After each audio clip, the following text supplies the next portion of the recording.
जय Hind and hello guys, स्वागत है आपका आपके अपने YouTube चैनल ज्ञानदेह होस्ट में। और इस वीडियो में मैं आपको बताने वाला हूं सीमा सुरक्षा बल यानी कि BSF constable GD sports quota भर्ती 2025-2026 के बारे में कि कैसे आपको इस भर्ती का फॉर्म फिलअप करना है। गाइस इस वीडियो के अंदर आपको कंप्लीट जानकारी दी जाएगी जिससे कि आप इस फॉर्म को बिना किसी मिस्टेक के भर पाएंगे। तो चलिए शुरू करते हैं।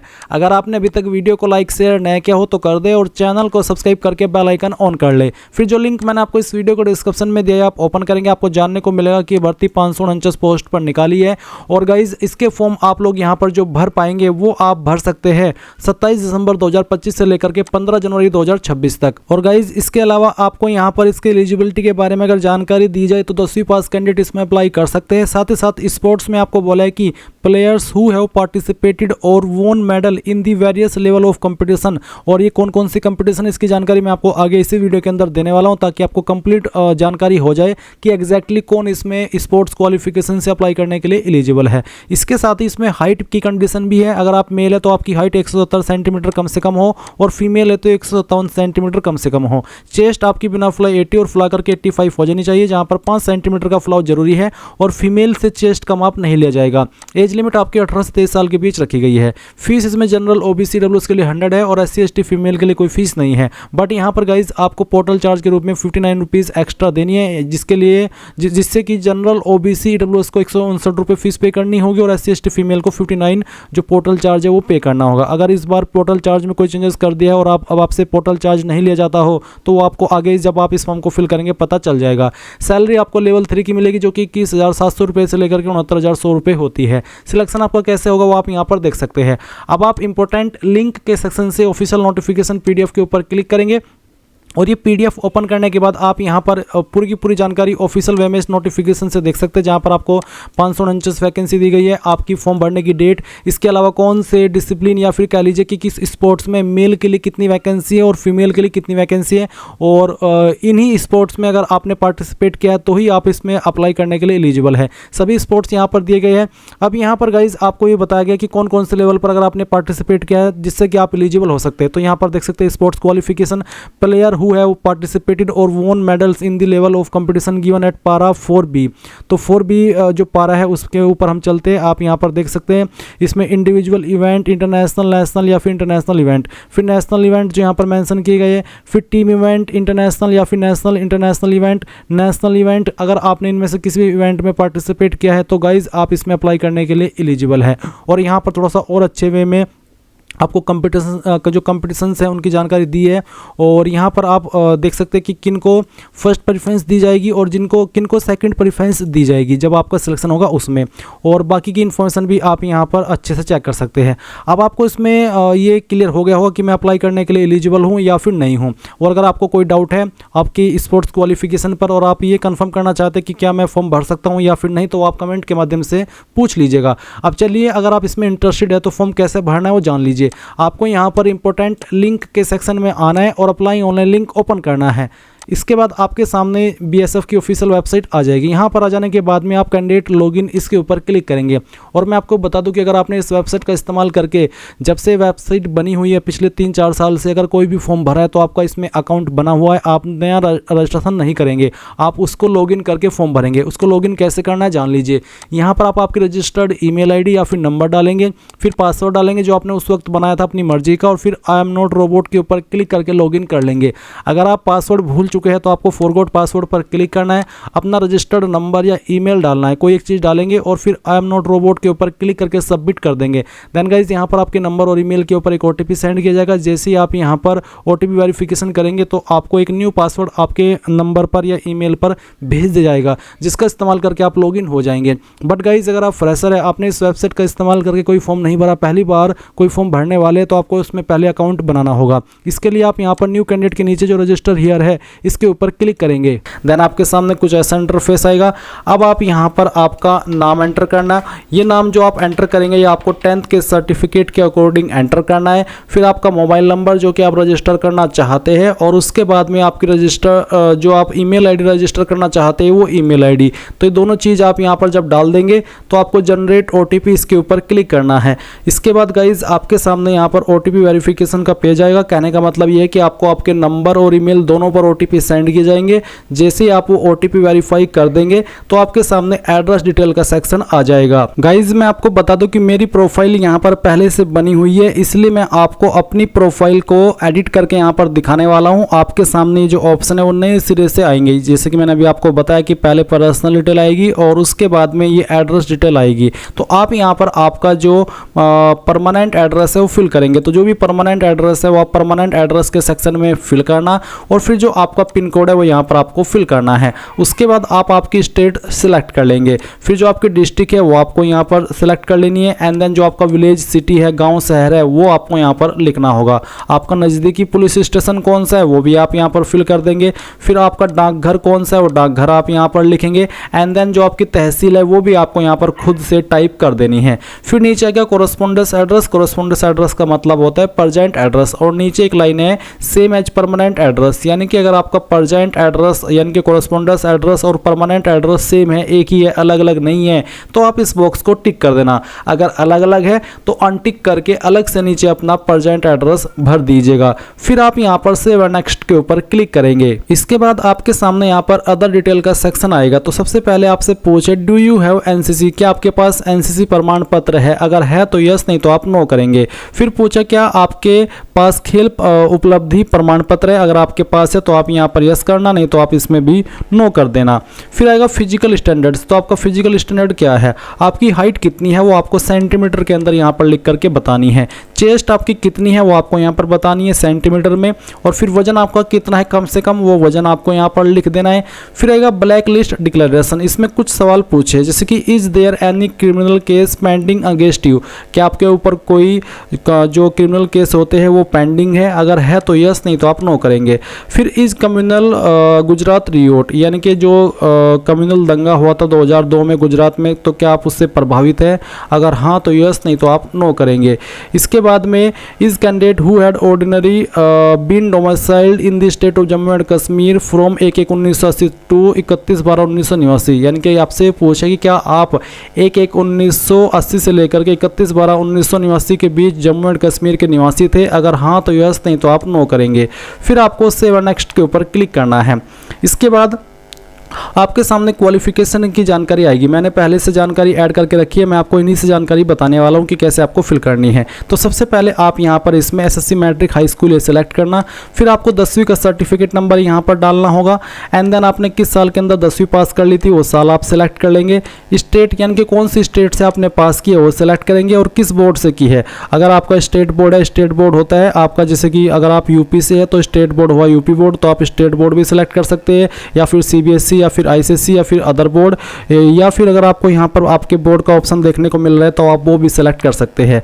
तो आपका जो भी बोर्ड है वो आप सिलेक्ट कर लेना और फिर ऐड के ऊपर क्लिक करना। उसके बाद ये जानकारी आपके नीचे की तरफ इस तरह से ऐड हो जाएगी जैसे कि आप वीडियो में देख सकते हैं। अब आपको सेम वे में आपकी सेकंड क्वालिफिकेशन की जानकारी देनी है। अगर आपने 12वीं की है तो आप इंटरमीडिएट सेलेक्ट कर लेंगे, फिर आपका 12वीं का सर्टिफिकेट नंबर, उसके बाद में किस साल के अंदर 12वीं पास की है वो, एंड देन आपकी स्टेट कहाँ से की है, और फिर आपका बोर्ड, और उसके बाद जैसे ऐड करेंगे वो इन्फॉर्मेशन आपकी यहाँ पर ऐड हो जाएगी। फिर गाइज अगर आपने ITI की है तो आप यहाँ पर इसमें जो ITI का ऑप्शन है वो सिलेक्ट कर लेंगे, सर्टिफिकेट नंबर डालेंगे, पासिंग ईयर सेलेक्ट करेंगे, आपका स्टेट सेलेक्ट करेंगे और फिर आपका बोर्ड का नाम, एंड देन ऐड के ऊपर क्लिक करेंगे तो आपकी जानकारी ऐड हो जाएगी। तो जो भी क्वालिफिकेशंस आपके पास है वो सभी आप यहाँ पर ऐड कर देना, और जो नहीं है वो आपको नहीं करनी है। अब सिंपली जैसे आपकी क्वालिफिकेशन ऐड हो जाए तो आप नेक्स्ट के ऊपर क्लिक कर दीजिएगा। अब आएगा वर्क एक्सपीरियंस का सेक्शन। तो आपसे पूछे कि क्या आप एम्प्लॉयड है, सेवारत है? अगर है तो आपको यस करना है। यस करने के बाद में आपको बताना है कि पास्ट में थे या फिर प्रेजेंट में। अगर पास्ट में तो पास्ट, और अगर प्रेजेंट में तो प्रेजेंट। उसके बाद में एक्सपीरियंस टाइप, किस तरह का एक्सपीरियंस था वो आपको यहाँ पर सिलेक्ट करना होगा, जैसे कि यहाँ पर आपको दिया है। अगर मान लीजिए आप इसमें यस कर रहे हैं और आपको बताना है कि मैं पास्ट में था, तो फिर आपको बताना होगा इनमें से कौन से ट्रेड के अंदर था। जो ट्रेड यहाँ पर कुछ मेंशन किए गए हैं तो इन ट्रेड को आपको बता देना है। उसके बाद में आपको एम्प्लॉयमेंट टाइप बताना होगा कि कौन से डिपार्टमेंट के अंदर थे, जैसे कि central government, Uttarakhand state government, Uttarakhand, ये सब ग्रुप सी, ग्रुप डी या फिर अदर, तो जो भी है वो आपको यहाँ पर सिलेक्ट कर लेना होगा। फिर नेचर ऑफ एम्प्लॉयमेंट क्या था, टेम्परेरी, परमानेंट, कॉन्ट्रैक्चुअल, जो भी था वो आप सिलेक्ट करेंगे। किस डेट में आपने वर्क ज्वाइन किया था वो डेट सेलेक्ट करेंगे, कब तक आपने वर्क किया था वो डेट यहाँ पर आपको सिलेक्ट करनी होगी। नेम ऑफ पोस्ट के अंदर आपको उस पोस्ट का नाम देना है जिस पोस्ट पर रह करके आपने काम किया है, और इंस्टीट्यूशंस, डिपार्टमेंट, ऑर्गेनाइजेशन के अंदर उस कंपनी का नाम या फिर उस जगह का नाम जहाँ पर आपने काम किया है वो डिटेल्स डालेंगे और फिर सेव के ऊपर क्लिक कर देंगे। तो ये इन्फॉर्मेशन आपकी ऐड होकर के यहाँ पर नीचे आ जाएगी। अगर आपके पास एक्सपीरियंस नहीं है तो आप नो करेंगे और नो करने के बाद यहाँ पर नीचे आएंगे और नेक्स्ट के ऊपर क्लिक कर देंगे। इसके बाद में गाइज आपके सामने यहाँ पर सर्टिफिकेट्स और डॉक्यूमेंट का सेक्शन आ जाएगा। यहाँ पर आपको जैसे कि आपका फोटो है वो अपलोड करना है, आपका सिग्नेचर, आपका 10वीं का सर्टिफिकेट, आपका 12वीं का सर्टिफिकेट, अगर आपने ग्रेजुएशन की जानकारी भरी है तो उसका सर्टिफिकेट, ITI की इन्फॉर्मेशन भरी है तो उसका certificate, SC ST EWS candidate है तो उसका सर्टिफिकेट, अगर आपने एक्सपीरियंस की इन्फॉर्मेशन भरी है तो उसका भी सर्टिफिकेट अपलोड करना है। अब ये जो सर्टिफिकेट्स या फिर इमेज आप अपलोड करेंगे किस फॉर्मेट में करने वो भी जान लीजिए। जो आपका फोटो है, ये जो आपका फोटो है पासपोर्ट साइज का, इसका जो साइज है वो आपको रखना है 30 से 100 KB, सिग्नेचर का साइज रखना है 20 से 50 KB, क्वालिफिकेशन का सर्टिफिकेट, एक्सपीरियंस सर्टिफिकेट का साइज रखेंगे 30 से 100 KB। फॉर्मेट आपका यहाँ पर इनमें से कोई भी चल जाएगा, चाहे JPG हो, चाहे JPEG या फिर PNG या फिर PDF, यानी कि इनमें से कोई भी फॉर्मेट चल जाएगा। और आपको बोला है all experience be uploaded in single PDF file, यानी कि अगर आपके पास एक्सपीरियंस में एक से ज़्यादा इमेज है या फिर आपके सर्टिफिकेट जो आप अपलोड करें उनमें एक से ज़्यादा इमेज है तो आपको उनको PDF के फाइल के अंदर बना करके अपलोड करना है, जिसमें कि आप एक साथ में 3-4 फोटो ऐड कर लेते हैं। कैसे करना है वो आप जान लीजिए। मान लीजिए आपको फोटो अपलोड करना है, मैं आपको दिखाता हूँ अपलोड करके। मैं इसको डिलीट करता हूँ, जो मेरा पहले से अपलोड है यहाँ से मैंने इसको डिलीट किया। डिलीट करने के बाद मैं अपलोड फोटो के ऊपर क्लिक करता हूँ। इसके बाद में आप ड्रॉप फाइल्स टू अपलोड के ऊपर क्लिक करेंगे और फिर गाइस जो आपका फोटो है जो आपको अपलोड करना है वो फाइल आप यहाँ पर सेलेक्ट करेंगे। तो चलिए मैं इस फाइल को सिलेक्ट करता हूँ, ओपन करता हूँ। फाइल यहाँ पर इस तरह से आएगी और आपका फोटो यहाँ पर इस तरह से आ जाएगा। अगर आपका इमेज है और 2-3 इमेज है, मान लीजिए ITI के सर्टिफिकेट में या फिर 10वीं में ही मार्कशीट अलग है और आपका जो सर्टिफिकेट है वो अलग है, तो आप उसको कैसे PDF फाइल में बनाएंगे वो आप समझ लीजिए। आप गूगल के अंदर आना, सर्च करना इमेज टू PDF। ये जो आपने सर्च किया पहले वाली वेबसाइट आएगी, इसको ओपन कर लेना। फिर सेलेक्ट JPG इमेजेस, इसके ऊपर क्लिक करना और जो आपकी 10वीं है या फिर जो आपका एक्सपीरियंस सर्टिफिकेट है, यानी कि मान लीजिए एक जगह पर आपको 2-3 चीज़ें अपलोड करनी है और वो PDF के फॉर्मेट में ही हो सकती है, तो जो भी आपके इमेजेस है वो आप सिलेक्ट कर लेना, जो भी है 2-3, और फिर इनको ओपन करना। इस तरह से आएंगे, कन्वर्ट टू PDF करना, ये फाइल आपकी PDF के अंदर कन्वर्ट होगी। डाउनलोड PDF के ऊपर क्लिक करना और उसके बाद में जहाँ पर जिस डॉक्यूमेंट्स को आप अपलोड कर रहे हैं वो डॉक्यूमेंट्स के सेक्शन पर क्लिक करना और इस फाइल को अपलोड कर देना। सिंपली अपलोड हो जाएगी अगर दिए गए साइज के अंदर होगी। अगर आपको साइज में कोई प्रॉब्लम आए आप कमेंट के माध्यम से पूछ लेना, मैं एक स्पेशल वीडियो उसके बारे में भी आपके लिए बना दूंगा कि कैसे आपको साइज को एडजस्ट करना है और कैसे आपको मेनली फोटो सिग्नेचर को अपलोड करना होगा। अब जैसे ही ये फाइल्स आपकी अपलोड हो जाए आप यहाँ पर टिक करेंगे और सेव एंड नेक्स्ट के ऊपर क्लिक कर देंगे। अब गाइज यहाँ पर जैसे ही आपकी प्रोफाइल कंप्लीट हो जाए आपको यहाँ पर अप्लाई न्यू एडवर्टाइजमेंट इस सेक्शन के ऊपर क्लिक करना है। इसके ऊपर क्लिक करने के बाद आप यहाँ पर होम पेज पर आ जाएंगे और फिर आपको अप्लाई हियर इसके ऊपर क्लिक करना है। देन आप सिलेक्ट पोस्ट के ऊपर क्लिक करके यहाँ पर अपना जो स्पोर्ट्स है वो सिलेक्ट कर लेंगे। आप देख सकते हैं जिन जिन स्पोर्ट्स में ये भर्ती निकली हुई है वो सभी यहाँ पर दिए गए हैं। आपको ध्यान रखना है, अगर आप मेल है तो आपको मेल वाला स्पोर्ट्स सेलेक्ट करना है और अगर आप फीमेल है तो आपको आपका स्पोर्ट्स फीमेल वाला ही सिलेक्ट करना होगा। चलिए यहाँ पर मैं आपको दिखाता हूँ। बेसिकली मेरे सामने सभी मेल के आ रहे हैं क्योंकि अगर आप फीमेल है तो फिर आपको फीमेल वाले ही यहाँ पर शो होंगे। तो चलिए आपको आपका जो स्पोर्ट्स है वो सिलेक्ट कर लेना है। वो सिलेक्ट करने के बाद आप यहाँ पर देखेंगे कंपटीशन, तो आपने किस कंपटीशन में पार्टिसिपेट किया था, जैसे कि Olympic games, Asian championship, youth Olympic game, फिर यहाँ पर national game, senior national championship team. तो जो भी इनमें आपने पार्टिसिपेट किया इनमें से किसी में भी तो वो आप सिलेक्ट कर लें। उसके बाद में अचीवमेंट आपकी क्या है वो आपको यहाँ पर सिलेक्ट कर लें। उसके बाद में सर्टिफिकेट इशू डेट आपको यहाँ पर सिलेक्ट कर लेनी है, जो भी जिस डेट में आपका सर्टिफिकेट इशू हुआ था। और उसके बाद में आप यहाँ पर देखेंगे एकेडमिक क्वालिफिकेशन, तो मैट्रिकुलेशन और इट्स इक्विवेलेंट, तो आप इसमें यस कर दें कि हाँ मेरे पास 10वीं है। उसके बाद फिजिकल कैटेगरी में आप यहाँ पर जनरल कैंडिडेट सेलेक्ट करेंगे। और अगर आप आते हैं गढ़वालीज, कुमाऊनीज, डोगराज, मराठाज, इनसे तो आप इसको सेलेक्ट कर लेंगे। अगर आप नॉर्थ ईस्टर्न स्टेट से आते हैं, जैसे कि अरुणाचल प्रदेश, मणिपुर, मेघालय, मिजोरम, नागालैंड, सिक्किम, त्रिपुरा, तो आप इसको सेलेक्ट करेंगे। एंड जो कैंडिडेट्स बिलोंग करते हैं जीटीए या फिर जो यहाँ पर अलग अलग चीज़ मेंशन की गई इनसे, तो आप इसको सेलेक्ट कर लेंगे। और अगर आपकी कैटेगरी एसटी है तो आप इसको सेलेक्ट करेंगे। अगर आपकी कैटेगरी एसटी के अलावा कोई और सी है तो आपको जनरल कैंडिडेट ही सेलेक्ट करना है। फिर आपकी हाइट, चेस्ट, वेट यहाँ पर आ जाएगा। उसके बाद में जो आपका स्पोर्ट्स डॉक्यूमेंट है, स्पोर्ट्स सर्टिफिकेट है, वो आपको अपलोड कर देना है।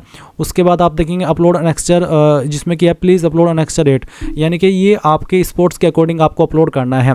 और यहाँ पर है upload the annexure in PDF format. आपको जो एनेक्स्चर है ये मिलेंगे आपके इस ऑफिशियल नोटिफिकेशन में। इस ऑफिशियल नोटिफिकेशन में जब आप नीचे की तरफ स्क्रॉल करते हुए आएंगे तो आपको यहाँ पर ये सभी जो अनेक्स्चर्स है वो मिल जाएंगे। जैसे कि यहाँ पर है अनेक्स्चर 3, फिर उसके बाद में हमें जो अपलोड करने को बोला जा रहा है वो अनेक्स्चर 8 बोला जा रहा है। तो मैं यहाँ पर चलिए 8 के ऊपर ही आता हूँ। ये है आपका 6th, फिर यहाँ पर आपका 7th, उसके बाद में है 8। तो 8 ये है जिसमें कि है for representing a state in India in a national competition in one of the recognised game sports. यहाँ पर स्टेट एसोसिएशन वो भरना होगा किस गेम में आपने पार्टिसिपेट किया वो। उसके बाद सर्टिफाइड डेट श्रीमती, यहाँ पर आपका नाम आएगा। यहाँ पर आपको आपके फादर का नाम देना है।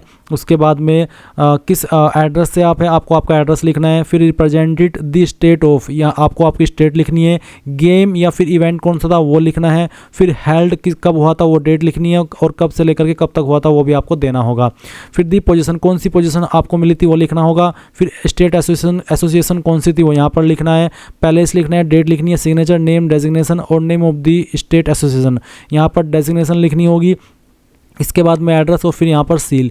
This certificate will be valid only when signed personally by the secretary of the state association, यानी कि जब ये साइन होगा तभी ये वैलिड माना जाएगा। अब अगर आप इसको बनवा सकते हैं, फिल करवा सकते हैं तो यहाँ से फिल करवाएंगे, और अगर आप इसको नहीं फिल करवा सकते हैं तो गाइज़ यहाँ पर आपको जो आपको सर्टिफिकेट मिला है स्पोर्ट्स का वही अपलोड कर देना है। और आपको यहाँ पर फिर उसके बाद में नीचे सेव और नेक्स्ट के ऊपर क्लिक करना है। अब गाइज़ इसके बाद में जो भी जानकारी आपने भरी हो सभी आपके सामने आ जाएगी। आप एक एक करके सभी जानकारी चेक कर लेना, और उसके बाद में सेंटर प्रेफरेंस में आपको यहाँ पर इसमें दिल्ली सेलेक्ट कर लेना, क्योंकि एक ही ऑप्शन है। पहले इसमें आपको यहाँ पर बताना कि कहाँ से आपने इस फॉर्म को भरा है। आपको यहाँ पर आपकी सिटी का नाम देना है, ना कि अपना नाम। उसके बाद में यहाँ पर आप देख सकते हैं SC/ST के लिए वैसे तो कोई फीस नहीं है, बट यहाँ पर उनसे पोर्टल चार्ज लिया जाता है जो कि 59 रुपीज़ होता है, वो यहाँ पर आपको देखने को मिल रहा है। अब आप यहाँ पर टिक करेंगे और पे नाउ के ऊपर क्लिक करके अग्री एंड पे के ऊपर क्लिक कर देंगे। अब आपके सामने पेमेंट का पेज आ चुका है। आप आपकी fees, card, net banking, wallet, UPI इनमें से जिस माध्यम का इस्तेमाल करके जमा करना चाहे कर सकते हैं। जैसे ही आप आपकी फीस जमा कर देंगे तो आपका जो फॉर्म है वो फाइनल सबमिट माना जाएगा, और आप फिर उसका फाइनल प्रिंट आउट भी ले पाएंगे। एंड गाइज इस तरह से आप लोग BSF GD constable sports quota online form 2025-2026 भर पाएंगे। सो ये थी आपकी जानकारी, एंड थैंक्स फॉर वॉचिंग। जय हिंद।